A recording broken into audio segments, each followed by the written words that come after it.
Gusto mo mabawasan ng stress, eto magbibigay ako ng simple pero powerful na steps. Hi mga sis, mga me, and sa mga ka-warrior ko dyan. Alam mo yung mga araw na kahit simple lang pero ang bigat? Minsan trabaho, minsan pamilya, minsan health, minsan kahit walang reason, pagod pa rin tayo. Normal yan at baka stress ka lang. Bakit nga ba tayo nai-stress at paano ito nakakaapekto sa health natin?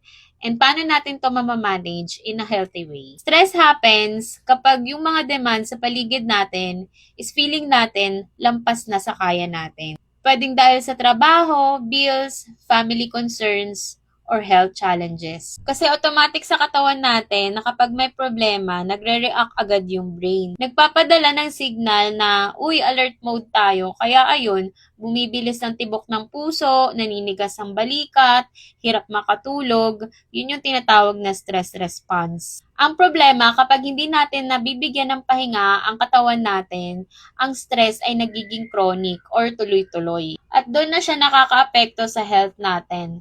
Pwede kang magka-high blood, heart problems, or magkaroon ng weak immune system, or kaya yung laging masakit ang ulo at laging pagod. Emotionally din, nakakakos ito ng irritability, anxiety, or kaya minsan depression. Kaya importanteng hindi lang natin sabihin na okay lang ako, kundi talagang inaalagaan natin ang sarili natin. Kung gusto mo mabawasan ng stress, eto magbibigay ako ng simple pero powerful na steps. First is magpahinga talaga, hindi luxury ang pahinga, necessity yan. Kahit short breaks lang sa araw mo is malaking tulong na yan. Second is breathe consciously.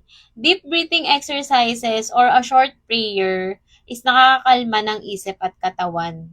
Third is move your body. Kahit maglakad ka sa umaga, mag-stretching, or kaya maglinis habang may music, basta may galaw. Fourth is i-journal or isulat ang nararamdaman. Kapag nailabas mo sa papel, is gumagaan ang loob. Fifth is connect with people. Kwentuhan sa kaibigan o sa pamilya, yung simpleng kamustahan lang is malaking bagay na. Sixth is learn to say no. Hindi mo kailangan gawin ang lahat. Prioritize mo rin ang peace mo. Stress will always be part of life.